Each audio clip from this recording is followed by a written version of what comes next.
Hello and welcome to another episode of Brave UX. I'm Brendan Jarvis, Managing Founder of The Space in Between, the home of New Zealand's only specialist evaluative UX research practice and world-class UX lab, enabling brave teams across the globe to de-risk product design and equally brave leaders to shape and scale design culture. Here on Brave UX, though, it's my job to help you to put the pieces of the product puzzle together.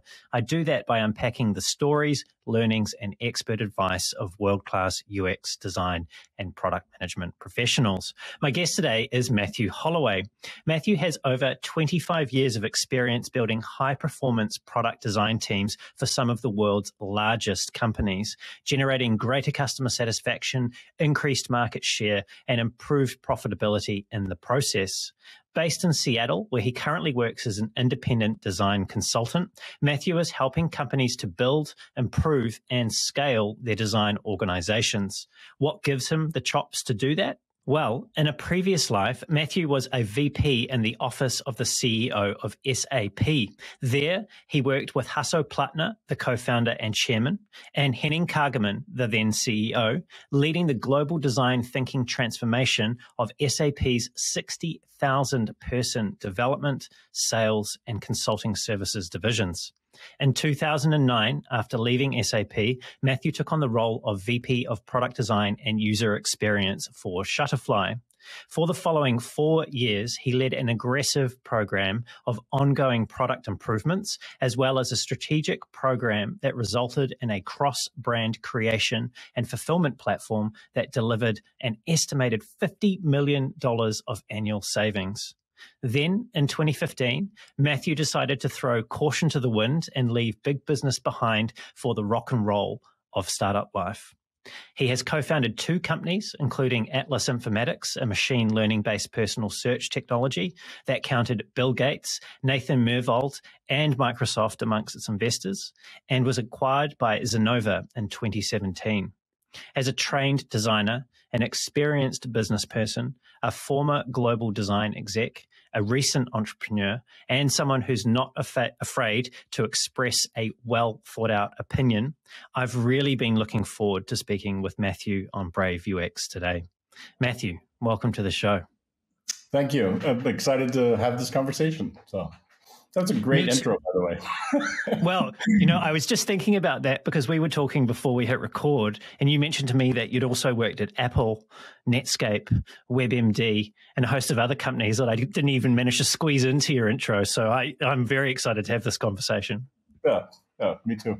One of the things that I didn't mention in your introduction, Matthew, was that you're actually a fine artist as well. And for the past 20 years, you've exhibited in San Francisco and Seattle. And I understand that people from across the globe have your pieces hanging in their homes.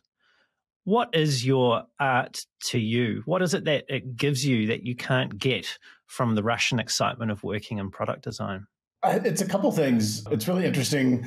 I had started, when I first went to college, I started off wanting to do industrial design. And then I wound up the first 2 years actually doing fine arts instead. And it was really interesting because my dad was a carpenter and he built the house we grew up in. And every summer we always had these big projects to do. And so I came home after my second year in fine arts and my dad's sitting there and he's like, our house doesn't have a basement. And my first thought was, holy moly, we're going to have to build a basement under this house. That's the summer project. It's like, I'm trying to have a holiday here, Dad. Yeah, I'm like, yeah, we don't have a basement. And so he just looks at me and he's like, so there won't be any place for you to live if you get that degree in painting. Oh, dear. So I made sure to switch over to industrial design after that. So I kind of set painting aside for a number of years. And then friends of mine actually bought me, I was doing a lot of travel for work at the time, and they bought me a little travel watercolor kit. And so I got back into doing art, and I realized there's something nice about being able to be just purely creative with no constraints other than my own and not having to satisfy anyone else other than me. And so it can scratch that itch of just being, just creative and expressive and not having to solve a problem. So it just, it kind of balances out that need to think about design as solving a business problem and, delighting your customers and driving innovation, but it's still very goal oriented with clear metrics and outcomes, whereas the art is just an opportunity for me to enjoy my creativity. So, and how often are you giving yourself permission to do that, to enjoy your creativity? Is this something that you have in your calendar and it's blocked out and that, no, this is art time, or is it just a habitual thing that you find yourself drawn to on a daily basis? What does it look like? Oh, it varies based on work schedules, but I do try to carve out like a regular time to paint and explore. It just really varies. It comes in waves. I'll get an idea for a new series of paintings, and I'll really go all in on that and do that as much as I can, and spend as much time painting as I can. And it just kind of goes until I start exhausting that theme, and then think about something else. Yeah. I want to come back to your dad giving what sounded like an ultimatum to you. And it was subtle, but not so subtle at the same time. That's my dad. Yeah. Yeah, I was going to say, was this meant with love, or was this a fairly common sort of stern, sort of fatherly kind of figure that would say things like that to you? Like, how was it intended and how was it received? Oh, it was his dry sense of humor, being kind of, sarcastic about it. But he just wanted to point out that he had never gone to college. My mom had never gone to college. My sisters and I were the first ones to go to college on both sides of the family. And so it was important to him that his kids have opportunities he didn't have. And so I think he was just concerned that getting a degree in fine arts may make things more challenging in terms of a career and income and stability. He had learned how to be a carpenter from his grandfather when he was 14. And, he'd always done carpentry. His grandfather and great uncle were carpenters. His dad was a carpenter. His brother tried carpentry for a while, but didn't work. I tried carpentry actually for a while. I worked at a lumber mill making cabinets, and it's definitely something I really enjoy. It's just something that I don't commit enough time to. Maybe I'm being overly romantic here and drawing lines between dots that aren't here, but what you have done with your training in industrial design and subsequently in product design, it doesn't seem to me like it's too much of a stretch between, say, the craft and the tactile hands-on approach with carpentry to what you've actually been making and building and designing in the digital world. I think that's true. Growing up as a kid, my dad had a big, wood shop, and I would go out and make toys in the wood shop. Like if the neighbor kids and I were going to play pirates, it's like they might just nail two boards together and have a sword, but I would go out and spend 3 days, on the bandsaw and the table saw and, routers and all sorts of stuff to come out with this sword that looked like a prop from a Lord of the Rings movie. And they were like, yeah, we moved on from pirates. We're now doing something else. But, next time we play pirates, you'll be ready, kind of thing. Yeah. So, yeah, I think there is something, I just having that tactical. I find that one hard too as well. Yeah. I know what you mean. I'm so focused on strategy, it has to be tactical. Being able to make things and build things has always just been kind of part of my DNA. So designing products and building products feels very natural. Yeah. I had a look at your art that I could see, at least on your website, and you've got a collection in there called Memoryscapes. And you wrote about this, and I'll quote you now: "Growing up in rural surroundings is defined by the ever-present horizon." Was that a literal reflection of an observation from your childhood? Yeah, I grew up in rural Ohio. There was a friend of mine from graduate school who started working at Crown Industries in Ohio, which is a company that makes forklifts and things. And he and I were chatting on the phone, and he had grown up in northern Ohio, up in by Cleveland. And this is the first time he was kind of out in the farmland area of Ohio. And he made the comment, he's like, standing there at the sink, doing dishes or whatever. And he looked out the window and he said, I could actually see the curvature of the earth. There's out this flat. And so the horizon in Ohio is in the farmland area, especially, it's there'll be woods, here and there and stuff, but there's always this sense of horizon. And we lived very far out in the country growing up. You could, if somebody was coming to visit, you could see them coming for like 10 minutes because like you could see their car like on the other side of that field over there. Like, oh, there's Auntie Doris. She's coming quick. Hide. Pretend we're not home. I see you've met my Aunt Eudora. Yeah. Yeah.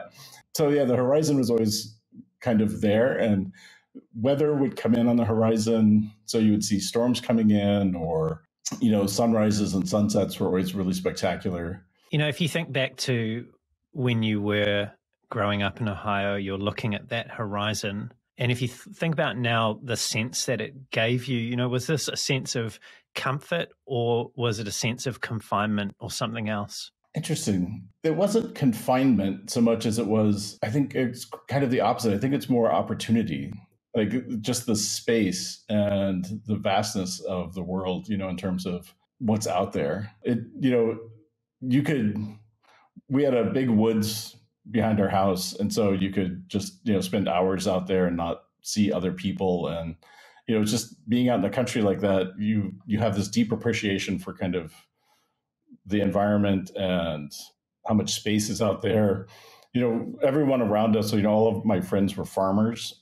My dad was a carpenter, and so he would build stuff for them, but everyone around us was farmers. And so you had this great appreciation for kind of the earth and the cycle of everything. And so just, growing up in that environment, you just have a different perspective of, I think, space and our relationship to it.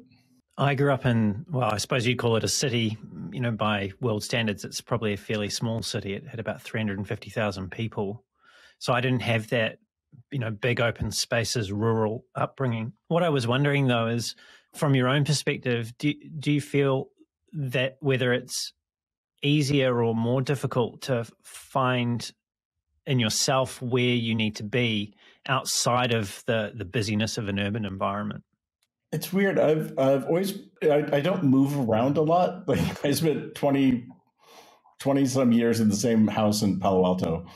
And so, the sense of place, it's like when I find myself in a place that feels really comfortable, it's really lovely.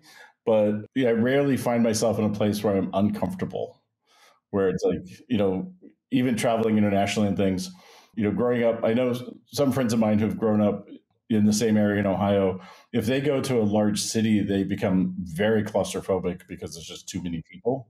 And that's never happened to me. I love exploring new spaces, new cities, meeting new cultures. When I was in graduate school, I basically did a minor degree in anthropology to understand ethnographic methods better and to, kind of learn how to appreciate different cultural influences on the designs. And so it's always been really fascinating to go to other places and explore other spaces. So. And you've been a particularly busy person, from what I gather, your whole career, but definitely in the last 7 years. You've barely had a chance, from what I can tell anyway, to take a breath. And in your own words, you've said, and I'll quote you now, I have run from startup to startup, moving so quickly, all I could focus on was what was coming next. And then, so this is the end of the quote, so this is me now. And then your time at your last startup, a company that you co-founded, I understand that ended with a bit of an unexpected phone call. The last startup that I co-founded, it wasn't so much an unexpected phone call. It was, a conversation. We were building a product that was very data science focused, and we were not making as much traction on the data science side as we were on the business development side. Ziteworks is looking at back office processes. And so, kind of thinking about the robotic process automation, the UiPath and those types of companies. Ben and I founded that company based on the Ziteworks, based on the idea of like, so goes automation, so goes what else? And so one of the questions was, how do they know what to automate? So, a bank, for example, may have 40 back office processes, everything from commercial lending to, whatever. So which one of those are they going to prioritize to automate first? And so we started looking into it and talking to different companies. We did about 40 different discovery interviews with different companies in different segments.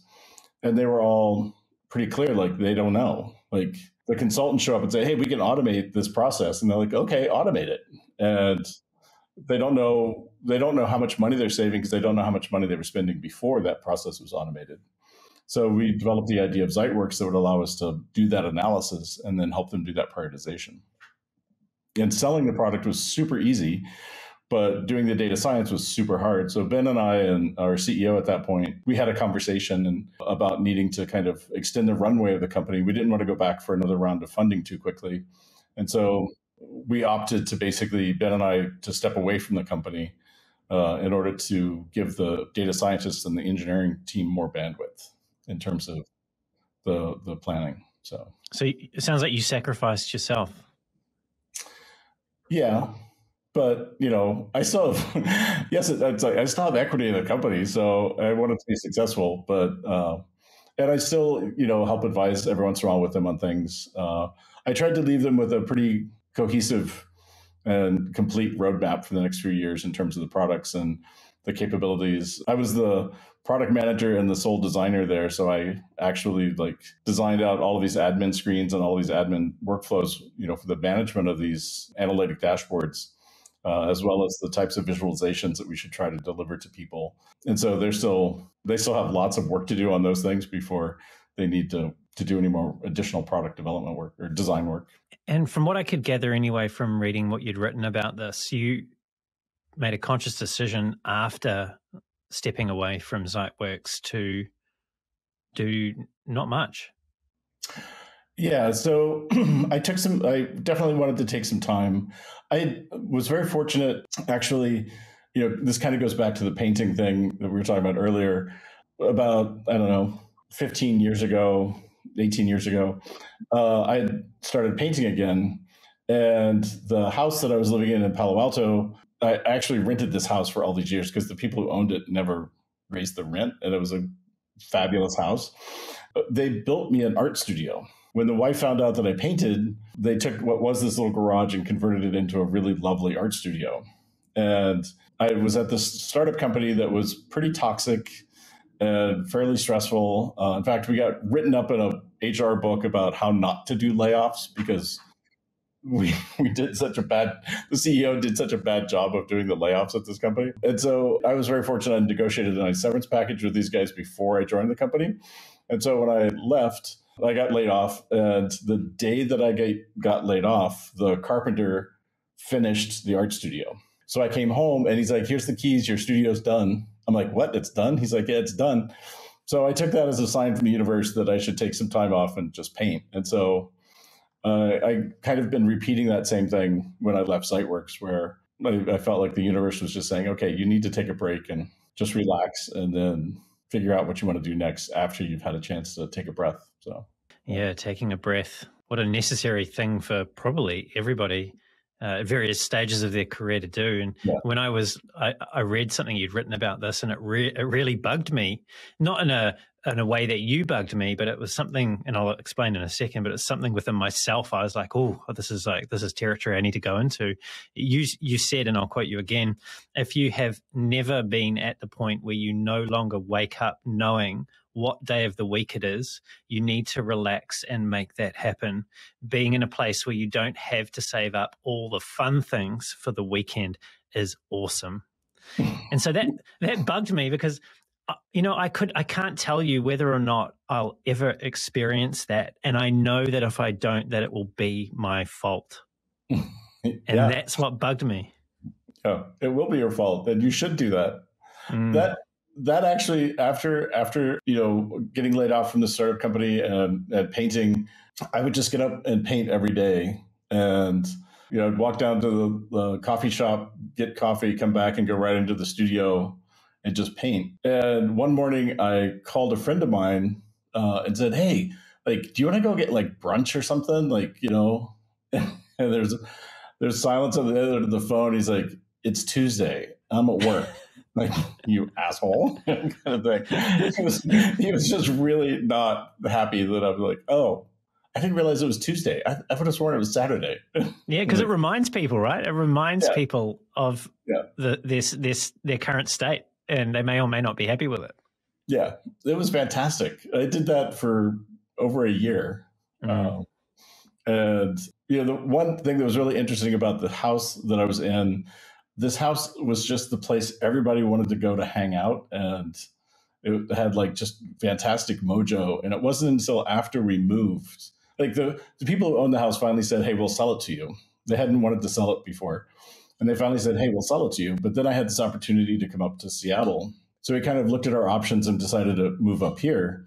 But the person who bought the house off of them knew something about the house that they didn't know and we didn't know, which was it was Phil Lesh's house. And Phil Lesh is one of the founders of the Grateful Dead. This is the house where the Grateful Dead was created. They used to have concerts in the backyard.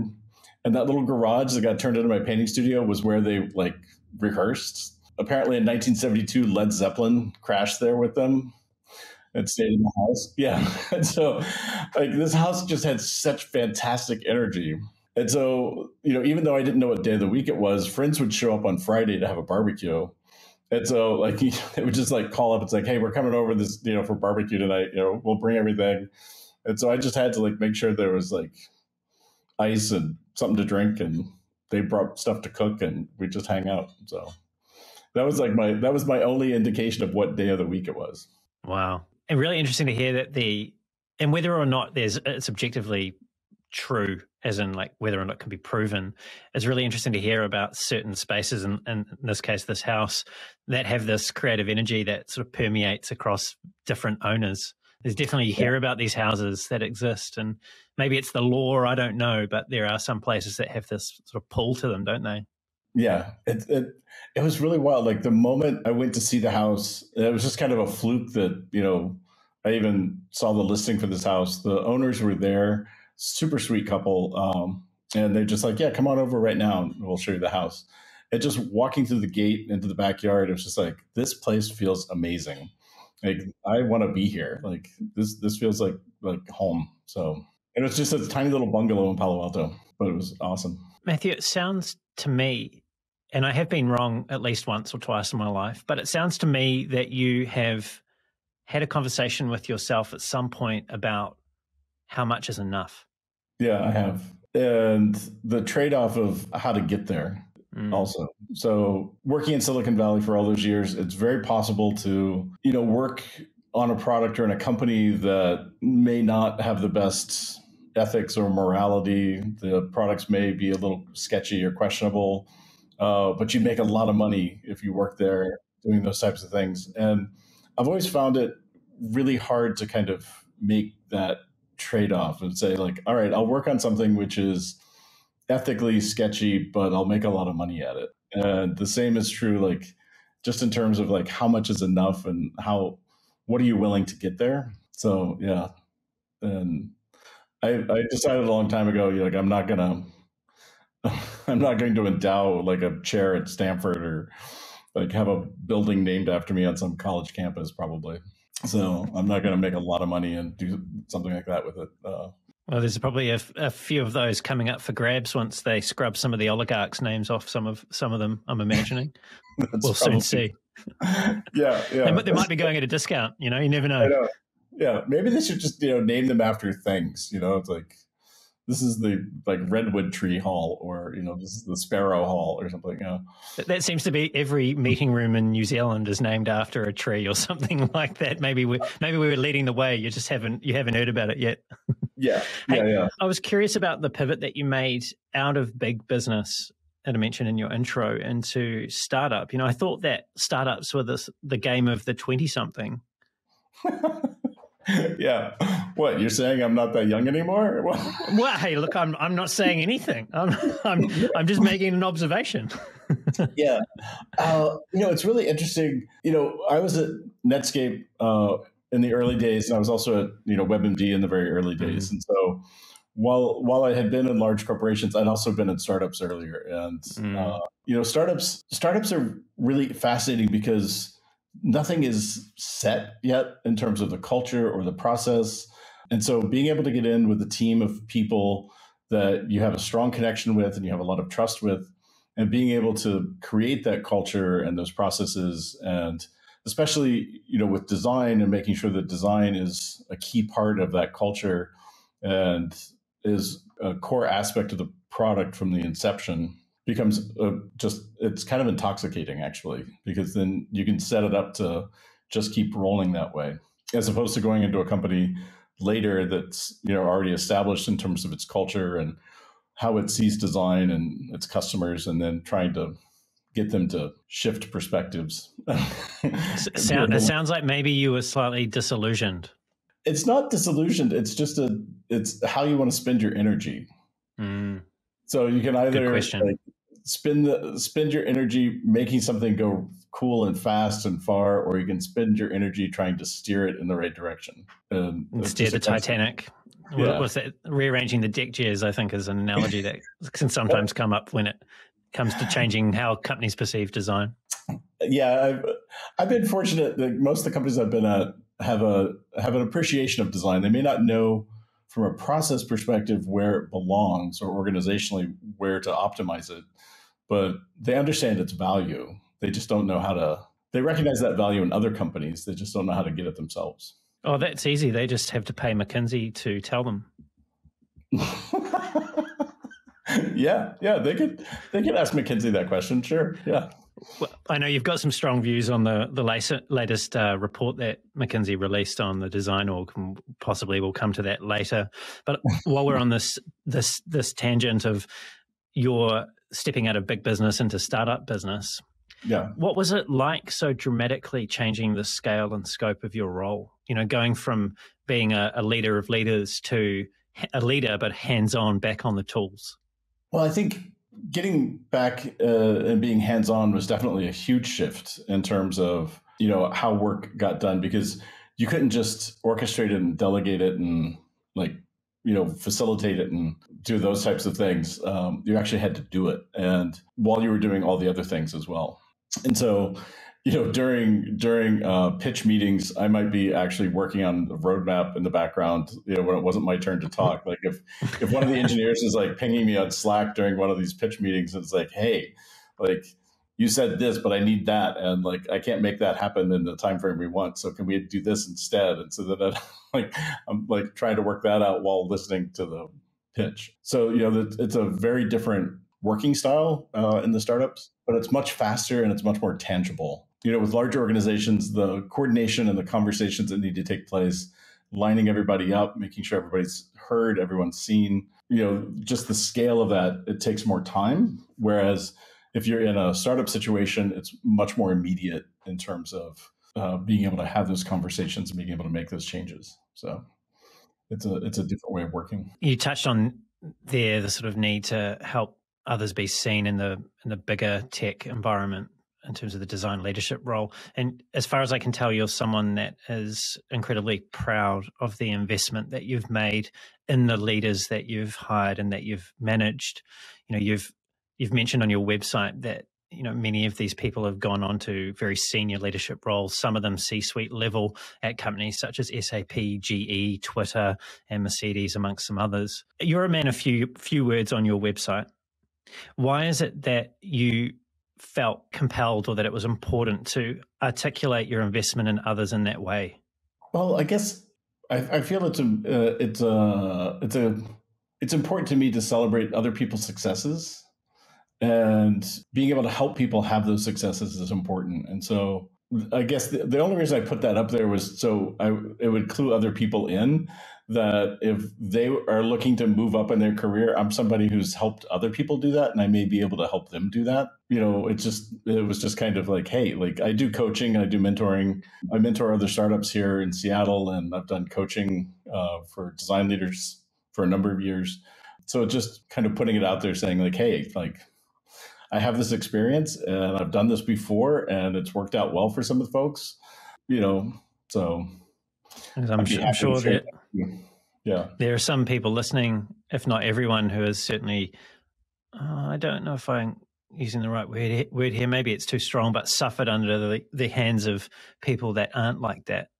And so I think it was just an interesting observation that you did call that out, because like you said, it's kind of almost like a beacon for people that are looking for that. And who did that for you in your career, Matthew? Oh, lots of people. My first job out of undergrad was at a design firm, and it was a large design firm. It was like IDEO, but it was a decade before IDEO. It was a company called Richardson Smith. They'd done work with Xerox on all the copying machines So Xerox would do the UI, but Richardson Smith would do the industrial design aspects of it. And so while I was there, I was hired originally to do packaging and other stuff.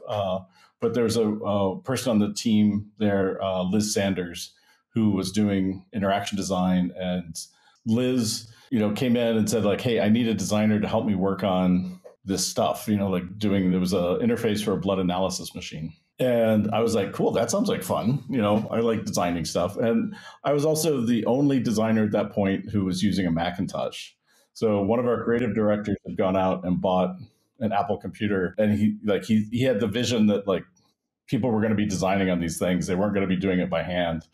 And so I volunteered to be the guinea pig to do that. And so Liz is like, all right, so you know how to use a computer, which I barely knew how to use a computer.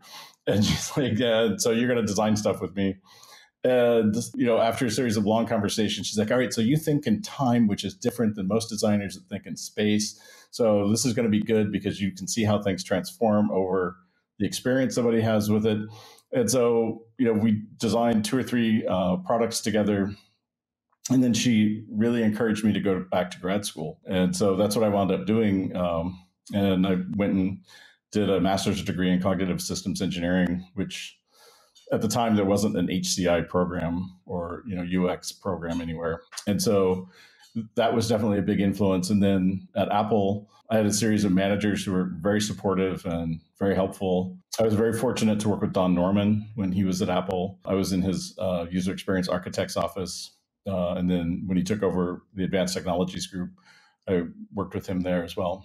Matthew, that's not on your LinkedIn profile. I mean, not that I'm suggesting that go around, dropping Don Norman's name on your LinkedIn profile just for shits and giggles, as they say. But that's an epic experience. Why is it that your LinkedIn profile only looks so far back as your time at WebMD? To be perfectly honest, ageism. Really? Yeah. I have interviewed at companies. I interviewed at a company in Silicon Valley. This is a number of years ago. I was working with a VC firm. They asked me to go interview at this position. They needed somebody to come in and run their design. So I went in and I was sitting there in the CEO's office, and the CEO walked in reading my resume. And when he sat down in his chair, he looked up at me, and the first thing out of his mouth is, "God, you're old." No way. Yeah. What did you say to him? I said, you can't say that to candidates in an interview, right? And he's like, but you are old. I'm like, that doesn't matter. Like, that can't be a factor in your decision making. Like, we chatted for a few minutes. I'm like, obviously, like, this is not going to work out. So I left, and I spoke to the VC shortly after that, who sent me over there. And I'm like, you need to get this guy some coaching, and you need to get an HR person like connected to him really fast, because I'm not going to sue you. He's a liability. Yeah. Someone's going to sue you. Like, yeah. But ageism is, unfortunately, it's not uncommon in tech. And the sad thing is that, folks over 50 have a lot of experiences, and they have a lot of value that they can contribute to these companies. But unfortunately, most folks feel that it's a young person's game, and they have to stick with the 20-somethings or maybe the 30-somethings. And if they're really daring, maybe someone over 40. But what's fascinating for me is that, in the UX community as well, this shows up in other ways where people will be talking about something as though it's brand new. This just came up not very long ago. Like, there's a discussion where folks are talking about some stuff within the design community and like design processes and other things. I'm like, this is like back in the 90s. Or like, one of my favorites is like, invariably somebody will have a post saying like, well, user experience was invented in 2005 when so-and-so wrote a book about it. And it's like, no, actually UX, the first time anybody talked about that was Don Norman at Apple. And that was back in like 1992. And like, this has been around for like longer than you've been alive. Let's talk about that. Let's talk about your experience working with Don Norman at Apple. What stands out the most for you when you think about that time? Is it maybe it's a feeling, or there's a story that encapsulates it, or just give us a bit of color. What was it like? The funny thing about Don was My grad school advisor, this guy Dave Woods, he's since retired, but Dave was an expert in human error and resilience engineering and things. He had known Don for a very long time. In fact, Dave was a candidate as Don's replacement at UC San Diego when Don went to Apple. And so, I don't know, the first couple of weeks Don was there at Apple, he sent out an email to all of the design teams, kind of, as was his style at the time. He was very opinionated and very blunt, and would just kind of make these pronouncements. And I replied back to the thread, "Take a chill pill. You've only been here 2 weeks." Which I got an immediate email back from him saying, "Come to my office now, please." The guy who was my manager at the time is like, "Oh dear, I'll try to get some moving boxes for you in case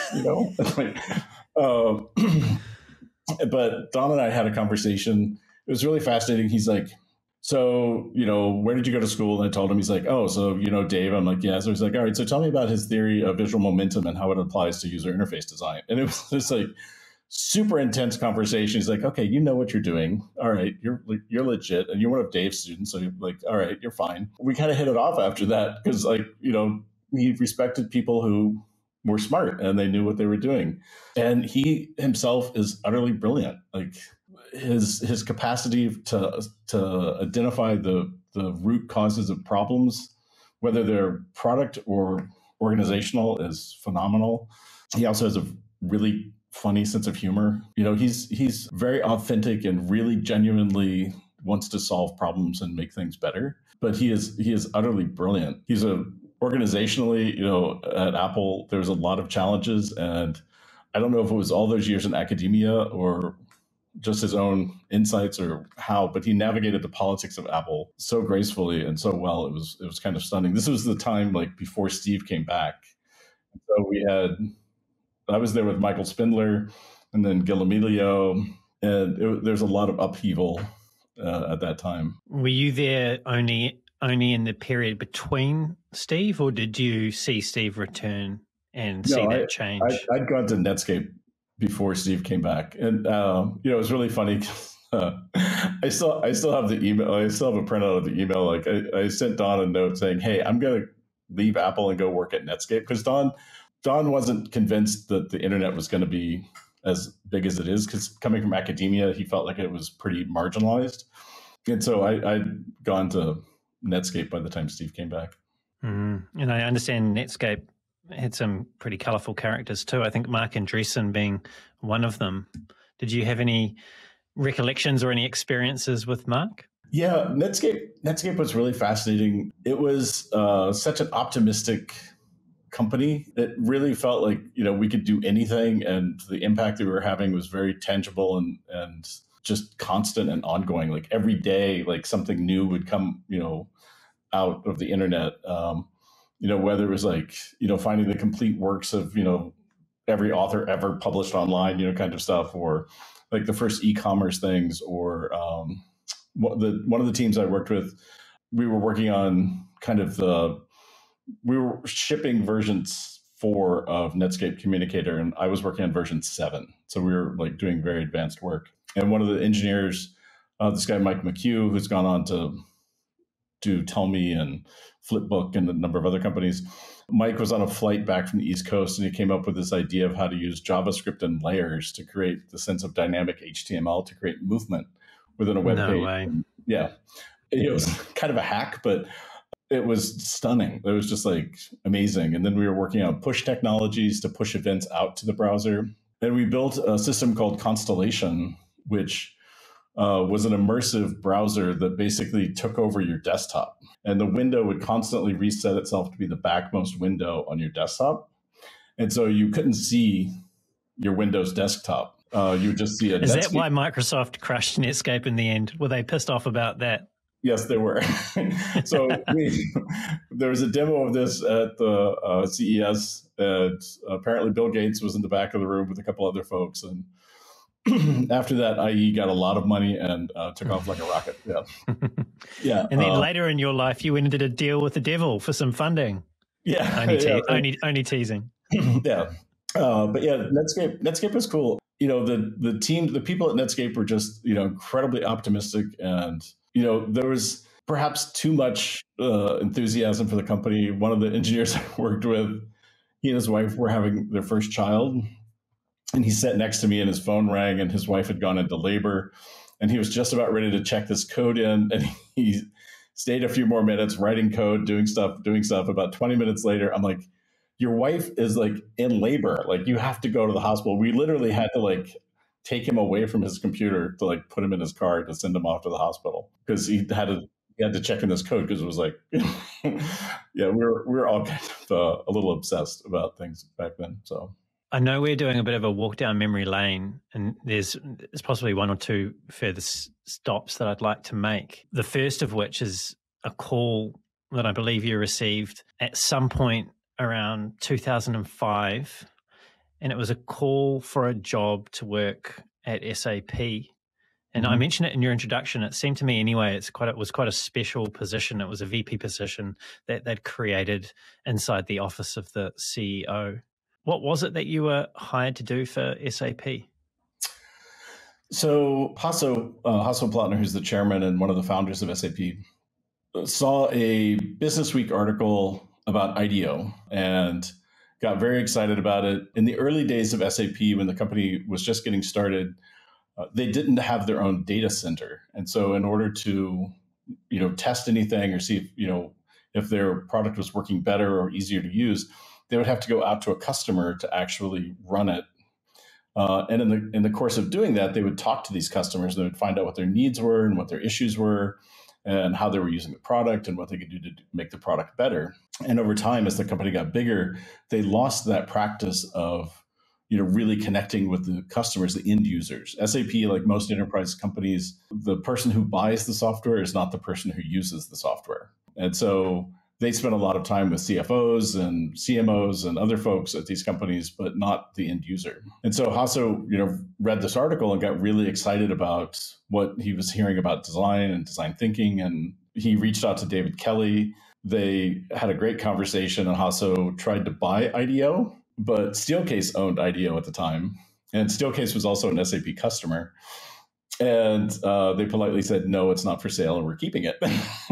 So Hasso decided he would create his own internal version of that team. And I'd been teaching at Stanford for a few years. And so I'd also been working with Cisco on rolling out a human-centered design process across their organization. And so I was asked to consider this role at SAP.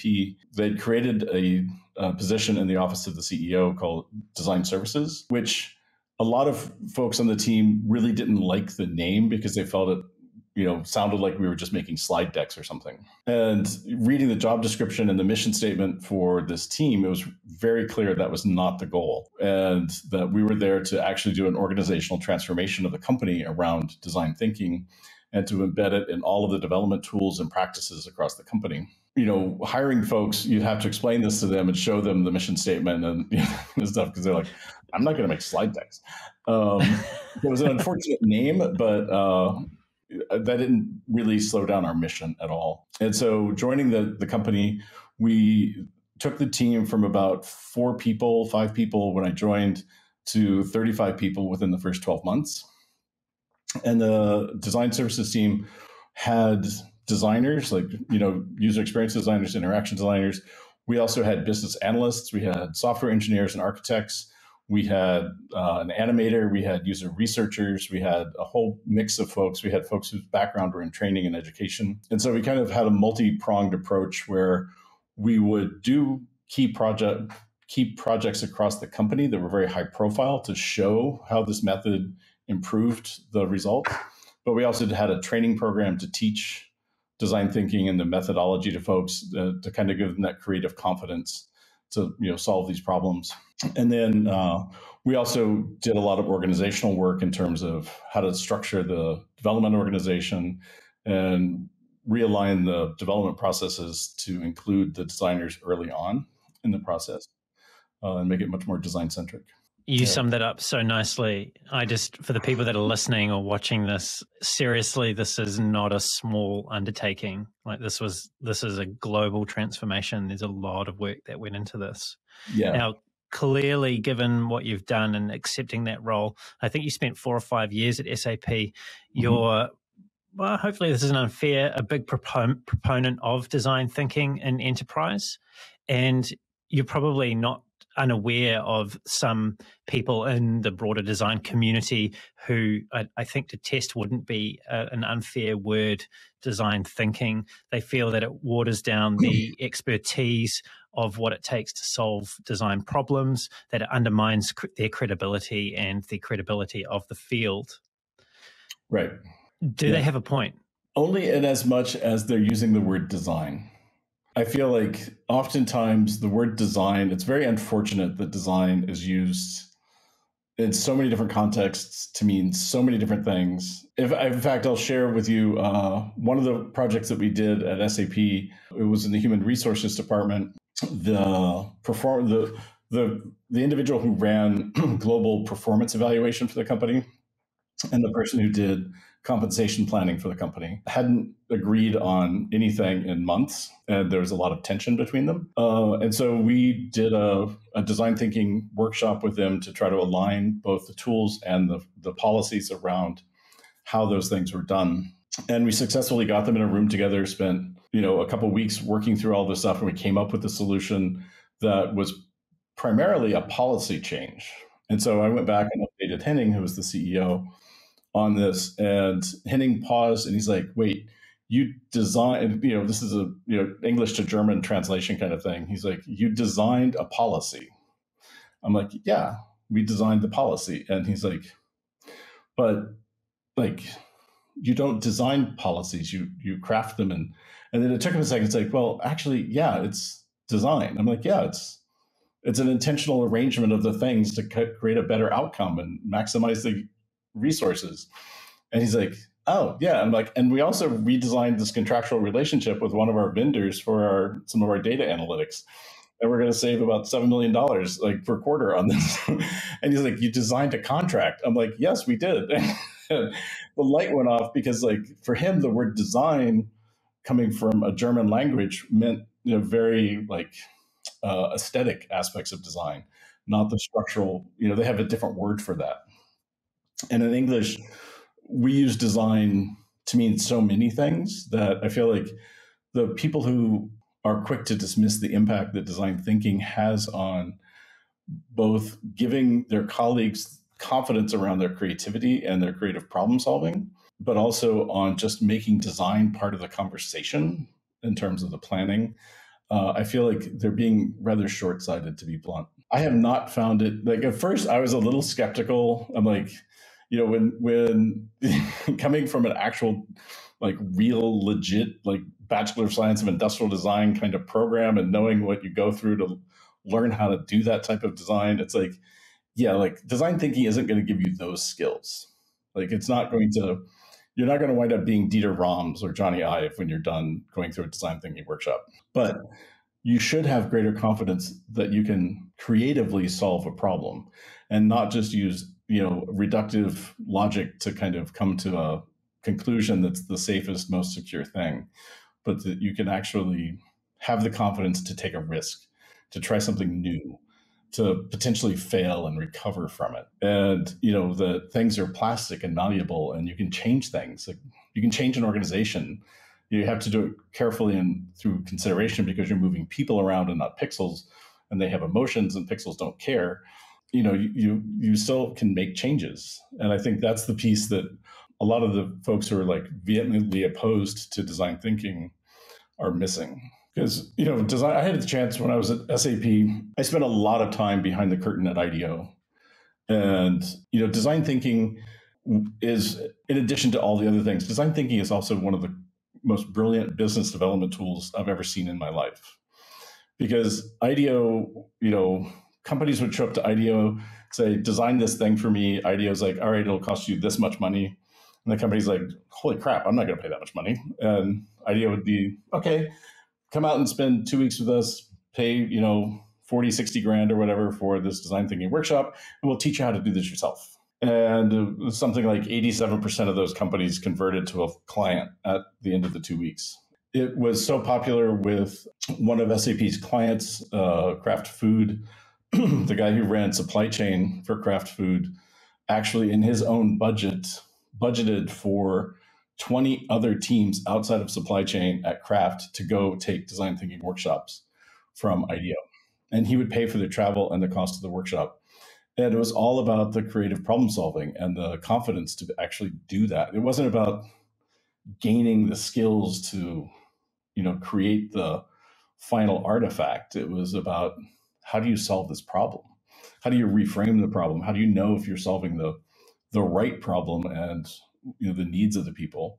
It was never meant to replace the craft of design and the details of design. It was meant to basically allow other people to work comfortably with designers on the creative problem solving aspect of it.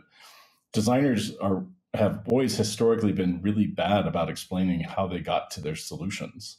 Because a lot of times it's very internal. You see all the problems, you deconstruct them, either in front of you or in your head, and then you start rearranging things, and you do all these sketches, and all of a sudden, out of all this pile of sketches emerges the solution, and it's fantastic. In fact, like when I worked at this first design firm, the guys who worked in the model shop, because at this point everything was hand-built 3D models, they took great pride in the idea of their model sitting next to the final product that came off the assembly line. You could not tell the difference between them. And like that level of craftsmanship and the understanding of the forms and the aesthetics and putting it together that way, design thinking was never meant to do that. Well, it sounds like you feel that people that aren't a fan of it, who are designers, are needlessly feeling threatened. They feel that the craft side of what they're doing, they feel that that's threatened, but they need not feel that way. Right. A lot of designers I've worked with, coaching, they tend not to spend as much energy as I feel that they should in having conversations with their colleagues about how design can help them like make better products. I feel like sometimes there can be a sense of entitlement with design. It's true with engineering and marketing and everyone, but I feel like sometimes the designers aren't spending enough time listening to their colleagues, talking to their colleagues, being proactive. Designers do have a tendency to sit back and listen and synthesize and then come out with an idea. And, ironically, that's what design thinking is supposed to help them overcome by getting everyone else to understand how to do that exact same thing. But a lot of times, operationally or organizationally, they will listen to like a new manager comes on board. They'll listen to them for a few weeks, and then the manager will come back and say like, hey, like we're going to do this now, or we're going to do it this way now. And the designer will be really upset because it's not inclusive enough of design, or it doesn't use the right words. It's like, well, you haven't said anything in the last 3 weeks while they've been doing all this planning. And so they assume that it doesn't matter to you. And now you're upset with them, but you never told them, hey, I have an opinion about this and you should do it this way. Or, we've been doing it this way and it's worked out really well. And here's the evidence that shows this is the better way of doing it. Like they just kind of sit back and they get the answer, they get their boss telling them something, and then they get frustrated about it, but they haven't made the effort to kind of engage. So like a brooding teenager. That would be one description. Yes. I don't want to name. I don't want to label people, but yeah, kind of like a brooding teenager. A lot of times designers just don't engage with their colleagues, and they don't engage with the leadership. Or if they do it in a very ham-handed way where like they'll just make a statement as opposed to asking a question. Or like I was just having a conversation with one of the people I coach, and they were complaining about this. I'm like, well, did you take a human-centered approach to this? Like, did you ask them what their needs were? Did you ask them what their motivations were? Did you ask them to explain the context of where this is coming from? Or did you just go in with your own solution that you assumed was the correct solution because that's the one you wanted, and just drop it on their desk and say, that's what we need to do? And it was the latter. And I'm like, yeah, of course they're like, think about it. Like, this is what you've been doing for decades as a designer, is like telling people don't do that with your products. Like, don't like listen to your customers and talk to them. And I feel like a lot of times designers ironically don't do human-centered design when it comes to their role in these organizations. Yes, the truth is sometimes a dish best served cold, or is that revenge? I'm not sure. I'm probably munging up my analogies here or my sayings, but I think that is a cold, hard truth. There you go. Maybe I got that one right. I've heard you reflect, Matthew, though, on your time at SAP and trying to overcome the challenges of scaling design, or design thinking in this case. And you said, and I'll quote you again, the big challenge, though, to be honest, is not always our team to the other team. A lot of times our challenge is designer to designer, or more specifically, school to school. And it sounded, this is, I suppose, tied into what you were just talking about, but more between designers now. It sounded to me that you were suggesting that design maturity needs to start with designers' maturity. Yes, I might use that as a quote at some point. Yeah, I totally agree with that. I feel like a lot of designers, their individual maturity as professionals kind of sets the maximum level that they can function at in terms of helping their design organization mature within their company. Yeah. At SAP, if you talk to other people who were at SAP at the time, there was a well-known schism between my team and the UX team. And it was fundamentally for these reasons where, we had access to resources and people that they may not have access to. And they felt that they should have access to them. And it's like, well, we're working to get you that access, and we're working to change this process. And, we're doing it a step at a time, not a wholesale change. Organizational transformation is a long process, and it takes a long time to, turn that boat, especially in a company the size of SAP. And it's, just because you have the opportunity to kind of change the development process, for example, doesn't mean you can do a wholesale change of that process and swap it out for something that these engineering teams have never seen, and forcing them to give up all the muscle memory around this, all of the infrastructure for the management and the planning of the development processes, all the tools, all the training, all the resources, the mindset, everything across 60,000 people. You're not going to just do that, overnight. And you need to. Why not? Why can't you do that? Why can't you change the mindset of people overnight? Well, I suppose what I'm getting at is people were on your case about the speed of the transformation. Mm-hmm. What risk or risks were you balancing at the cadence at which you were approaching it? What were you trying to avoid doing while still achieving the outcomes you were trying to achieve? So one very tangible example, there's a number of reasons, but one of the more tangible ones is that over 80% of the world's business transactions go through SAP at some point.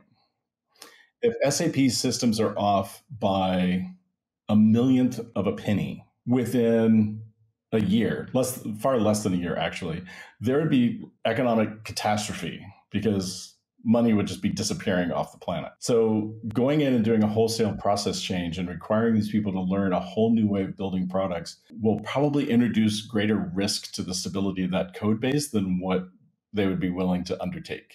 And as a result, you want to do it carefully in a well-considered way and make sure they're comfortable with it and they're on board with it.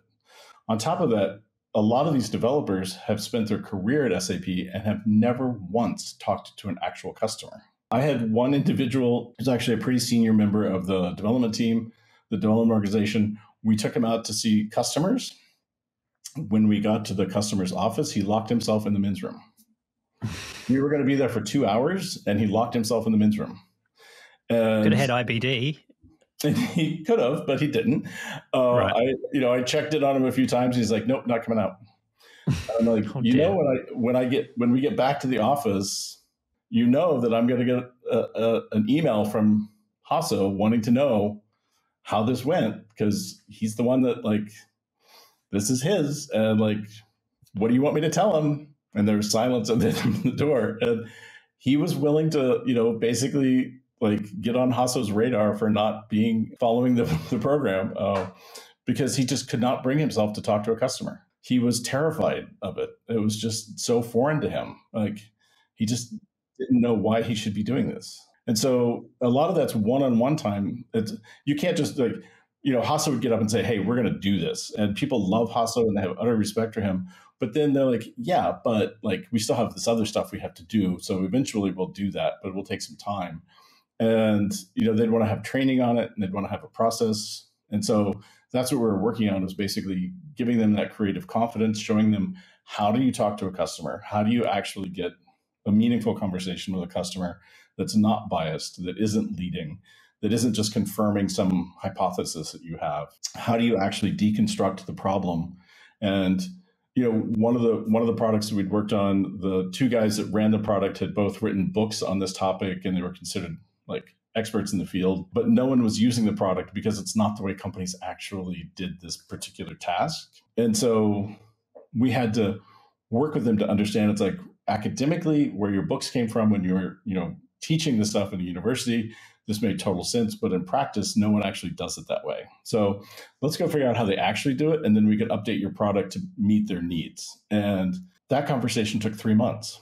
They're just very like this. It's very foreign to them if they've never done this before. And so doing that wholesale change overnight is, it wasn't really an option.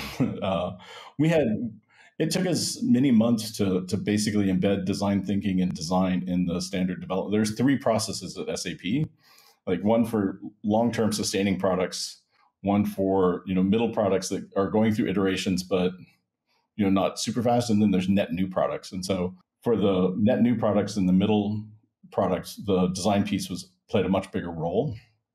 For the other kind of sustaining products, like the systems that that just don't change that fast, there was still a role for design to play to make sure that we weren't missing anything in those products. I want to come back to the story of the engineer in the bathroom. Yeah. Clearly not all people, and perhaps an unfair stereotype these days, but engineers have the stereotype of not being people that, and I'm generalizing here, who have signed up to work in enterprise because they want to spend lots of time in front of people they don't know, like customers, exploring things that they're uncomfortable exploring. Mm-hmm. And in terms of design thinking would have been new to them, like we've just been talking about. So there's something around the pace at which you were trying to get them comfortable and build the confidence to do that. But does design thinking push people sometimes unkindly out of their comfort zones, given the design of design thinking? It definitely has the potential to do that. I think it falls on the people facilitating the process. So, most people, when they first use design thinking or learn about it, it either comes in kind of the abstract workshop, idea of like, let's redesign this train ticket machine or parking meter or something, or, it's on a product that they're familiar with where, they're going through that iteration. But usually there's, a coach or a facilitator or multiple facilitators or coaches in some cases helping that team go through that process. And, there's still kind of the, here's the basic idea and the basic skill sets and the steps and how we're going to be doing this and what the outcome, like what you should be comfortable with in terms of the outcome. And then, being able to work with them to actually go through a real product and take the time to do the research and the synthesis and talking to the customers and deconstructing the problem. Yeah, it is going to push people out of their comfort zone. It's going to make them give up some of their assumptions, especially if the thing they're being asked to deconstruct is something that they've spent a number of years building. They may be less comfortable kind of questioning it or taking it apart. Our approach was to, show them projects where we had done this, where the outcome, had these successes. And so we would, show them like, here's a human resources tool that we redesigned using this methodology, and the impact and the customer acceptance of it and the adoption of it. We can do the same thing for you, and you can do it. More importantly, you can do it for yourself. And, the trick is around the creative confidence and the deconstruction of the problem. And so it's getting them to be a little more comfortable with that, but it's definitely pushing them outside their comfort zone. And designers are, just as guilty as engineers of not wanting to be pushed out of their comfort zone. And, marketing people and other folks, they all have the same, it's like they have a routine, they know how it works, they can plan, they can schedule their time, it's a routine. It's not, to be pejorative about it or anything, but it's like people have a comfort to that. They know what they're doing. It gives them confidence that they have value in the company. And you're coming in and shaking all that up and saying, trust me, there's a way for you to increase the value you're giving to the company. And they're like, but who are you? So yeah. You must have had to have developed a fairly thick skin. Yeah. Yeah. There's a lot of disparaging efforts. Yeah. Fortunately, I don't know if you came across the thing I wrote about the CEO being the most important member of the design team, but that experience at SAP definitely made me believe that you have to have the support of the executives, especially the CEO, if you really want to make a design transformation of your company. Doing it from the bottom up is very, very hard. It takes a very long time. It's very Sisyphusian in its structure. But if you can get the support of the CEO and the other leaders, it's much easier to push through a design-led organizational change. So just coming to that article that you wrote about the CEO being critical in enabling design to transform the organization, you said in that article, building a great design organization is not about it being there from the beginning. It's about it being a cultural priority and hiring great design leaders. And that means it has to be a priority for the CEO. That's the end of the quote. But you've also said, and I'll quote you again here, if your company's strategic objectives do not place the same burden on design as on engineering, marketing, sales, finance, etc., you need to take a long, hard look at your organization and its design leadership. Mm-hmm. Those two statements appear to be in conflict with each other. Okay, I can see that. Yeah. I should go back and do some edits there. So the first one. Sorry, I feel really mean now. It wasn't meant like that, but it was to explore that tension, because on one hand, you're suggesting it really comes down to the CEO, and on the other hand, it was like I was reading it, and it seemed that you're suggesting that if the outcomes aren't optimal, then you need to look at the design leadership, not necessarily the C-suite leadership. Right. So I think of those as an anded statement, and I'll explain that. So design, to make design a core part of a company, it really has to be the culture of the company. And the culture really comes from the CEO. Like my colleagues in HR would, perhaps disagree with me about collective, creation of a culture and yada, yada, yada. But the prioritization of the culture, the embodiment of the culture really starts with the CEO, especially within startup companies. And if that individual values design will be one of the values, right? If they value engineering over everything else, that's what the culture is going to be. And even if the CEO loves design, super passionate about it, places it front and center in the organization, over time, as leadership comes on board to run that design organization, if they're not assuming the same burden that the engineers are or the marketing people are in terms of stepping up and taking on, I own this KPI, I own this milestone, we will deliver these things. If they're not willing to make that commitment, that's where you should question your leadership. Yes, I get it. If you have a chief design officer, an EVP of design, VP of design, director of design, head of design, whatever, and they're not willing to basically put a stake in the ground to say what their value is, what their team's value is, and how their team is delivering value for that company, that's a big red flag for me. A lot of times the designers are like, well, I there's no metrics. It's like, I make the design and it's self-evidently better. And to which is like, yeah, that's the equivalent of you walking into your, parents', dinner party and saying, hey, I drew this picture, validate me, when you're 5 years old. It's like an instant, you're not at the table with the other people. You're not at the big table, right? Because you're not willing to put any skin in the game. You want to make sure that your design leadership is willing to make commitments, and their team has a purpose. It's very hard otherwise to kind of manage a design, design debt. Engineering debt is a well-known thing that has to be addressed because the engineers are until we pay down this debt, we can't meet this milestone. We can't achieve this KPI. Design, it's still very novel for a design leader to actually track the design debt on a product and be able to say, we can't meet this KPI until we pay down this design debt. And like, the actual cost of having a very inconsistent set of micro interactions with things, or the, words are different, the icons are different, like the shades of gray are different, like, whatever. It's like, this is contributing to the customers not being satisfied with our products. And if we get those things paid off, our customer satisfaction score will go up. I come back to the brooding teenager here. It sounds like, and I'm not afraid to go into this with you, and you're clearly not afraid to talk about it, because it is the elephant in the design industry's room, the biggest one at the moment, isn't it? Is this idea of the table and the why aren't we at it? And it really sounds like what you're suggesting is that the reason we're not at it is actually more than we are is because of ourselves. Yeah.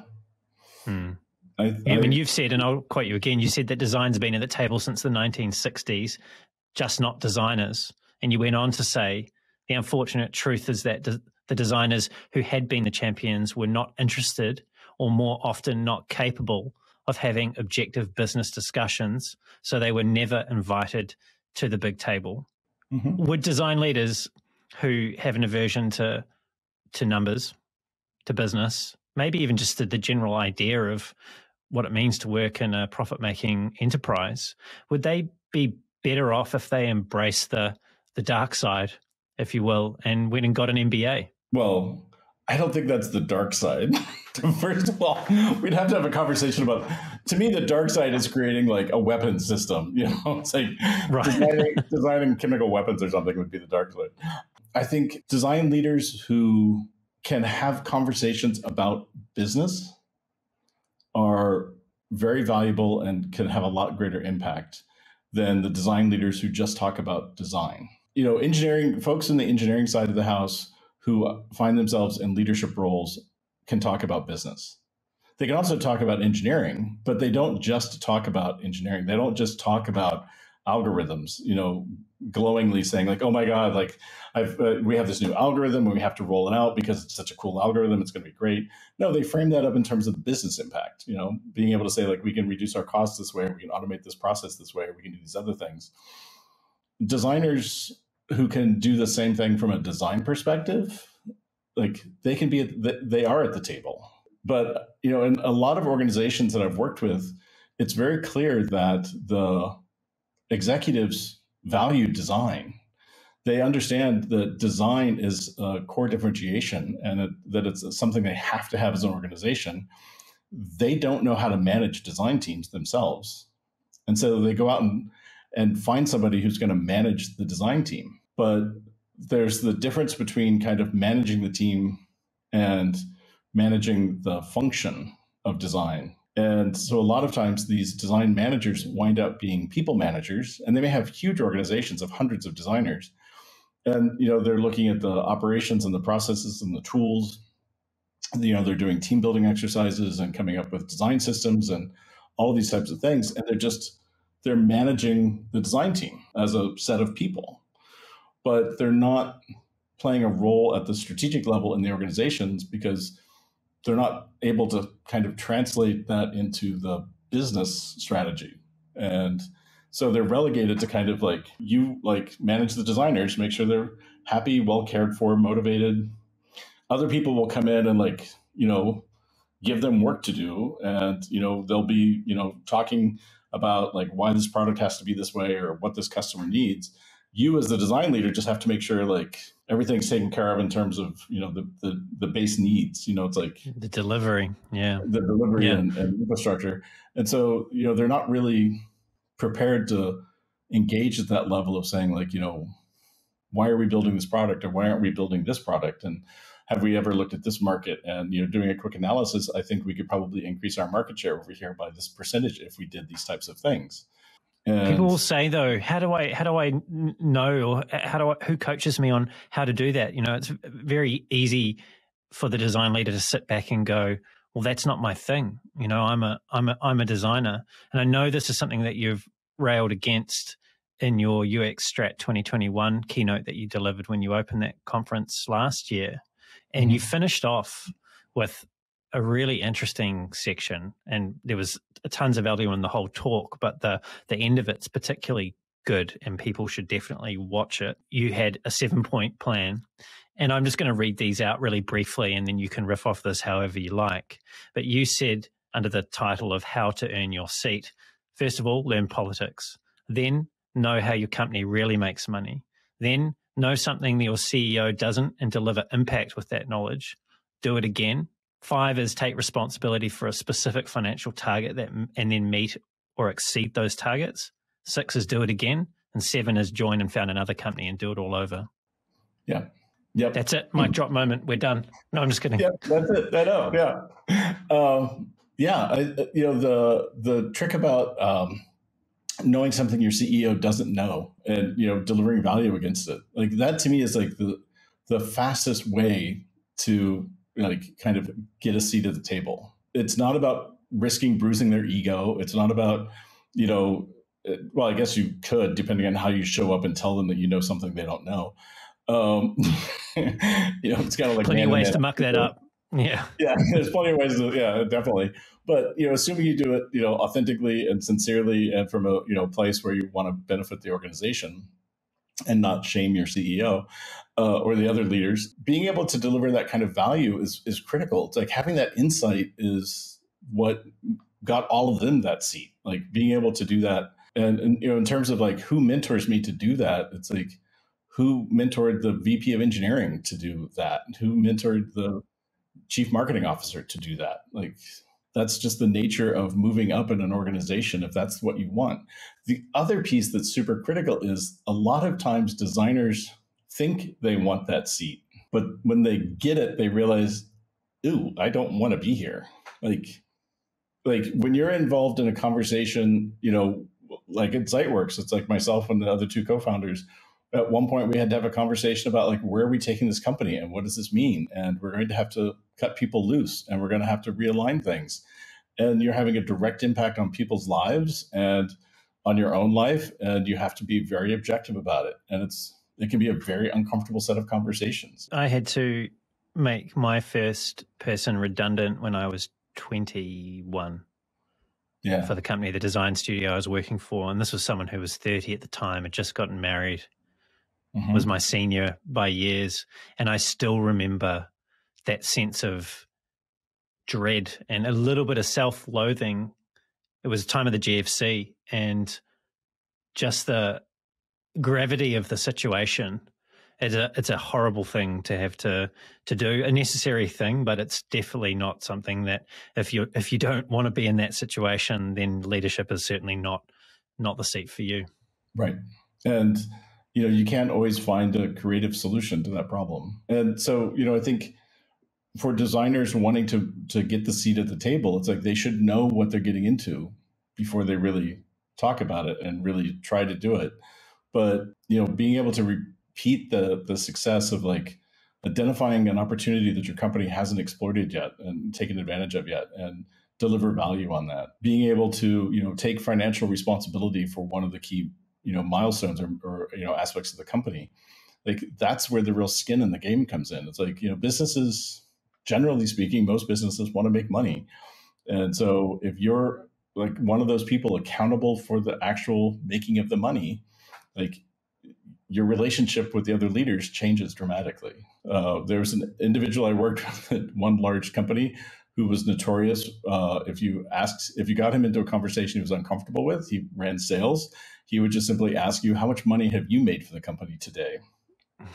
Because he can tell you how much money he made for the company today. And so, it's like it's not all fun and games, and it's not happy joy thing in all these companies. And each one's different, and some of them are much more laid back and chill, and others are much more serious and cutthroat, which is where the very first thing about politics comes into play. I tell a lot of the people I mentor, like, ask them, it's like, have you read Machiavelli? And they're like, oh my God, like that's horrible. Like I'm like, no, it's not. Like you can use Machiavelli for good, the same that you can use it for evil. And there's allegories in there. Like one of my favorites is, I forget which chapter it is, but there's one about when to build a castle and when not to build a castle. And it's basically, if you're a prince and your people love you, you should not build a castle because you'll just tax them heavily.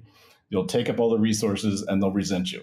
If your principality is attacked, your people will defend you because they love you. However, if your people hate you and they already resent you, then yes, you should definitely build a castle because you're going to need to defend yourself against them and whoever comes in to try to invade your principality. Which is just a nice way of saying, like, if you have a great relationship with your coworkers and your team, which is what you should try for, you don't need to build an empire. Like, you don't need to put up all these defenses, but you may want to think about some defensive postures and gestures, and stuff in the organization if you're not well loved and well respected. In which case, you could probably fix that. And so there's some nuance there, right? It would be easy to listen to that story and go, if I'm not the prince or princess or prince person who is having all their people love them, then I must be the bad person who has to build a castle. But it doesn't necessarily mean that the relationship that you have with your peers is going to be cordial, at least to begin with. And I imagine you experienced some of that at SAP. You kind of touched on that. It wasn't because you weren't necessarily doing a great job or you weren't loved by the people that mattered. It's just that you needed to do take practical steps to ensure that you were able to protect the transformation that you were there to see through. Right. And to also help them understand that while it was taking more time than perhaps they wanted, it was going to help them in the long run. Yeah. And that, Matthew, you're someone who has brought a lot of depth to the work that you've done as a design leader. And clearly from our conversation, you deeply care about design playing a role at the highest levels of business and designers sort of stepping up into that role. What story or stories do you suspect that design leaders are telling themselves that they need to re-examine if they're going to have greater impact and more enjoyable careers? Well, I think the main one is kind of this assumption that because you have the title, that it somehow magically grants you all sorts of access and influence. In a lot of companies, individuals who may not even have a title, but who've been at that company for a very long time, have far greater influence than somebody who has, a string of titles or, executive senior global vice president type of thing. And so I think that's one story is, to really be aware of the influence that you have, irregardless of the title that you may have. And I think that's probably the big one. The other one is that design as a corporate resource or differentiation or the practice of design is independent of the people. It's like saying, this is a technology company, but only as long as this same group of engineers exists inside of that company. Like, they would be a technology company even if they swapped out that entire engineering team. They would still be a design or an engineering company. And the same is true with design. It's like they can still be design centric, even though they may swap out that set of designers. They're still a design centric company. Apple, the team that brought you OS X and the original iOS and all of the hardware and everything, some of those people have moved on and done other things, but you still have Apple as being the design, icon that it is. And so I think that's the other piece, is that not to assume that they are the only reason that company has design or that they're the only capability that company has to bring design, I think is probably the other big lesson. Like, if it's a design-led company, it's going to be design-led company. Even if you leave, there's still going to be design-led company. Yeah. So keep your egos in check, people. Yes. you're part of it, but you're not the whole. So It's a really important couple of points to finish on there, Matthew. What an excellent, thoughtful and wide-ranging conversation.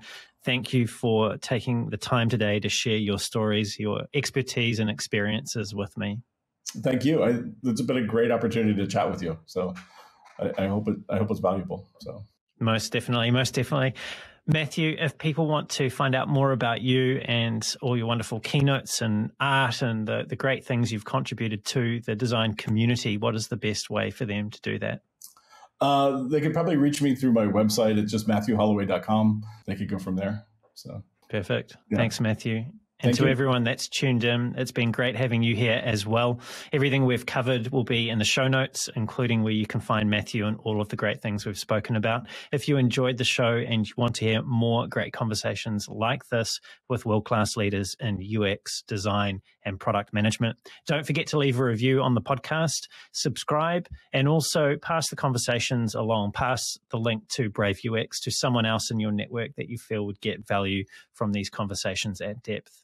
If you want to reach out to me, you can find me on LinkedIn. Just search for Brendan Jarvis. You'll find me pretty easily. Or there's a link to my profile at the bottom of the show notes. Or head on over to my website, which is thespaceinbetween.co.nz. That's thespaceinbetween.co.nz. And until next time, keep being brave.